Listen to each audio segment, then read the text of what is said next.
ಇವತ್ತು ಮಕ್ಕಳಿಗೆ ಇಷ್ಟ ಆಗುವಂತಹ ಒಂದು lunch box recipe capsicum rice ಮಾಡ್ಕೊಳ್ಳೋಣ.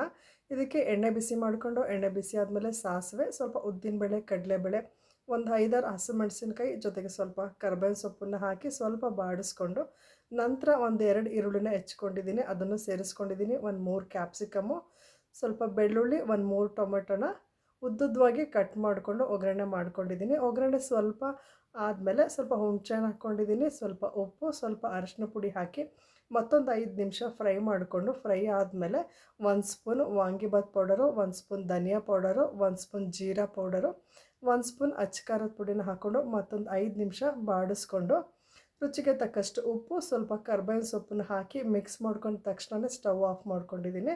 ಸ್ಟವ್ ಆಫ್ ಮಾಡಿಕೊಂಡು ಬೇಕಾಗುವಷ್ಟು ಗೊಜ್ಜನ್ನ ಎತ್ತಿಟ್ಕೊಂಡು ಇವಾಗ ಬಳಸೋ ಅಷ್ಟನ್ನು ಮಾತ್ರ ಕಲಿಸ್ಕೊಂಡ್ರೆ ಬಿಸಿ ಬಿಸಿಯಾಗಿರೋಂತಹ ಕ್ಯಾಪ್ಸಿಕಮ್ ರೈಸು ಲಂಚ್ ಬಾಕ್ಸ್ಗೆ ರೆಡಿ ಆಗುತ್ತೆ.